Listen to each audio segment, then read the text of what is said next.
Hello everyone, welcome back. I don't know if you can tell, I'm very tired right now. Currently it is 12:18 a.m. I meant to film this video around 9 o'clock, but then my sister was playing Roblox, and so I just let her play till 10, and then she watched the movie, and the movie was 2 hours, so now it's 12. Anyways, welcome back. Today we're gonna do a quick Q&A. It's gonna be kind of just not like get to know me, but get to know me kind of thing. I asked my good friends for questions and stuff like that, and so basically I was gonna do a study with me / Q&A, but I was working on stuff when my sister was watching her movie and playing our game, and I was just getting frustrated with my assignments, and I did 2 of them, so I just decided just to do the questions. So the first question I have is actually from my mom, and it says, what is your favorite class so far at my college? That's really hard. Let me think about it. There's a class called CTVA 102. In that class, you basically watch a film, and then it's usually a 2-hour film, and then the last hour of class, it was a 3-hour class, would be a panel Q&A with someone who worked on the film. And so we had a lot of people come in, and like you just learn about the industry and stuff like that, and that got me interested in a lot more things that I wasn't previously. Like previously I was interested in editing, so like that's it, but that class really opened my mind to writing, production design, just little things like that. Not even little, like the big things like that. And it made me really appreciate the process of like TV and movies. So that was a really fun class. Next one is from my friend Kiara. She said, how do you think you have grown as a person, like from child to now? Okay, that's, first off, I'm out. If you haven't seen my first video, I think that's like probably the biggest change, that I had gone from being a kid to now, and I talk about it in that video if you want to go watch it. It's my first video. I to explain it then, that when I was a kid I was super like conservative, and now I'm a lot more open-minded. But if we just put that to the side, when I was a kid, I just very much cared about what other people thought of me, because I was like, gotta get their approval or something like that when I was a kid though. And then I went into middle school, and then definitely the beginning of high school, I was very much still, I hope everyone likes me kind of thing. And probably like junior year of high school, I started saying I don't give a crap about what people think about me.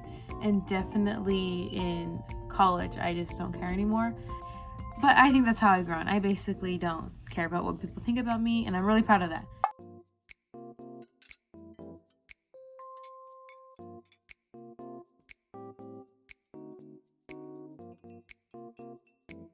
So secondly, I have a question for my friend Rachel. If you can listen to one song for the rest of your life, what song would it be? Whoa, rest is in all caps. That's really hard. That's so hard. Because I constantly like listen to the same 10 songs in like 3 months period. Like last 3 months I've been listening to the same songs over and over again. Oh man, okay, let me go to my Spotify. I have my collaborative bops playlist open with Emma. Let me go to, it would probably be a BTS song. It would be Inner Child, I think. Either that one or 8 by IU. So 8 by IU is really personal to me. Like if I listen to the song with the lyrics, if I'm reading the lyrics and listening to the song, I'll cry. Like big, like kind of cry. Because it's just such an emotional song. It's a beautiful song. Inner Child just makes me feel so inspired. So maybe if I had to listen to one song per day for the rest of my life, and that's the only song I can listen to, it would be Inner Child, because it makes me feel so inspired, like so inspired. But definitely recommend both songs, 8 by IU and Inner Child by BTS, but the singer in that song is Taehyun. So yeah, both good songs. I have a couple from Emma, so let's just go through them. Weirdest dream I've ever had. I used to remember my dream so vividly, and I think now the first 5, little fact, when I first wake up, the first 10 minutes I'm awake, I just think about the dream, because typically I think that I'm still in the dream even though I'm awake. And so if it's a bad dream, then it sucks. But the weirdest dream, I have this reoccurring dream where okay, this is my weird dream. I'm getting like flashbacks. I've only gotten it 3 times, but once when I was a kid, once when I was like sophomore, and then once when I was a senior in high school. I think I haven't gotten a while, but it was I think it's because I watched Phineas and Ferb as a kid, but I was in Dr. Doofenshmirtz's like evil lair, and for some reason he had like a tidal wave, but it was just steel, so the floor was doing this, and then me and Perry the platypus were on it, and we were like not surfboarding, but we had to get across, and eventually we get across, but there's like a little there, so that at the very end, so if it just imagine a really big room, it's going like this, at the very end, like right here, there's like a little door. Perry could fit through the door because he's a platypus, but I couldn't because I was a human, and so he kept going like, you know, like weird noise that he makes. And then he basically told me to like crawl in, and I always wake up when I'm crawling in, and I think it's because I'm like claustrophobic, but I'm not that claustrophobic in person. But in the dream, I'm always super like, oh, I can't breathe, that kind of thing. And so I'm just crawling through it, and then I wake up going like, where's Perry? Yeah, I've had that dream 3 times, so that's probably the weirdest dream I had. Sorry that went on a tangent. Second question from Emma, thoughts on Red Dead 2? Eyeball emoji. So she knows that this is my favorite game of all time, so that's I feel like she asked this for me to purposely get on a tangent. That game is so good. Okay, so honestly, I'm gonna be dead ass like honest. I didn't play the first Red Dead because my dad told me not to play it when I was a kid because it has like stuff in it, like inappropriate stuff. But for some reason, I don't know why, I think I was watching him play Red Dead 2 and I just thought it was so beautiful, so I'm like, oh shit, I should probably play it. I played it, and then I just fell in love with the idea of like cowboys, not cowboys, but like outlaws and gangs and stuff like that. I just fell in love with it so quickly. I don't like the hunting aspect. I really don't like killing the animals in the game, even though when you're forced to, I just hate it. But I love the game. It was the first game that made me, well, it was the first game where I felt super close to the characters and actually cried for them. I've played games before because I'm such an emotional person. I cry like at least 4 times a day, and when I say cry, I don't mean tear up. I mean I cry. I cried 3 times today. Once from watching my K-drama, once from listening to IU8, and then another time, I think I was watching a Twitter video. Okay, but Red Dead 2 made me cry because it's just such a beautiful game. The character development is amazing if you're playing it as a good outlaw. I highly recommend it. And it's a prequel to the first Red Dead. And I played the first Red Dead after this game because, you know, and the first Red Dead is really good. It's just, Red Dead 2, it just sticks in my mind kind of thing. I can play it right now and just even walk around kind of thing.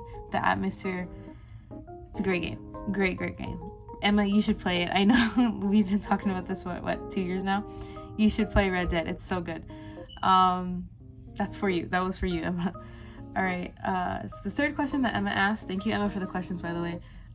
If you could visit anywhere in the universe or on Earth, where would you go? Whoa. The universe?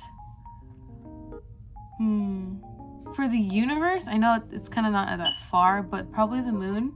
Because I would like to see the Earth from the moon perspective, because I look at the moon like every night. I love the moon. So I would probably want to go on the moon just to see Earth, because that's kind of a different perspective. And on Earth itself, that's kind of hard because technically my all-time like travel place would be Korea, like South Korea. But theoretically, I'd probably want to go to a place where I can see the stars or the northern lights. I never ever seen stars on a clear night kind of thing, and I have a really big connection to stars. Like, I just find them calming and stuff like that. So I can't pinpoint an exact place, but anywhere where I can see a clear night of stars, probably Utah. Yeah, I can't give an exact point, but that's definitely where I would want to go. Somewhere I can see stars and just relax. And then the last question I have is, what's been one of your favorite concerts so far? Whoa. I led, honey. Okay, so I've been to plenty of concerts, like classical concerts for school and stuff like that. Like I went to an opera one for my college. I've been to a lot of classical ones for just high school stuff. But I think she means concerts as in like the K-pop concerts I've been to. So I've been to 3 K-pop concerts, and those are the only like big concerts I've been to. it was the BTS Speak Yourself tour, the Stray Kids District 9 Unlock, and then the Stray Kids Unveil tour.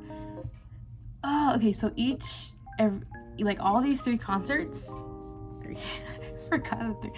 These 3 concerts all have their own like memories and stuff like that. Like the BTS one, okay, then technically it would be the BTS one, because I would, if anyone were to ask me, if you phrase this question as what's the best day of your life, it would be the BTS concert. That was just such an emotional day. It was the longest day ever. I got there at 8 and I left at 12.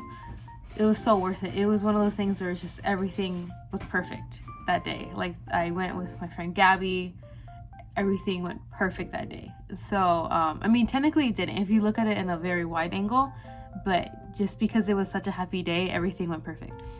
But and then the Stray Kids Stray Kids District Unlock tour, I went with my mom, and so it was really nice taking her to see Stray Kids, because I love Stray Kids so much. Their music is just, and so we had a really fun time. It was a very nice memory for the both of us. It's definitely something that we talk about a lot, kind of thing. And so that's why I love, like, that concert itself was just really nice, because I went with my mom. And by the way, my mom is like one of my best friends. Like, she is my best friend. I talk to her about everything. And so, and then the Stray Kids Unveil tour, I came out for the first time in person to my friend, and that was the first time I ever said it out loud, like, that I'm bi. And so that was just such a memory. Like, you know, all these 3 concerts have their own memories, so that's why I can't pick one. But if you want me to pick one, then it's the BTS one. Yeah, it's hard. That's a really hard question. Okay, these are really hard questions, and I feel like I talked a lot. So that is all that I have for today. I just wanted to give a quick shout out to my mom, Kiara, Rachel, Emma ×3, and I led for sending these awesome questions. I loved all of them. And so I just want to say thank you to all of you guys. I really appreciate it. And that is it. I hope you have a wonderful day. Thank you so much for watching, and I'll catch you on Monday's upload. All right, bye-bye.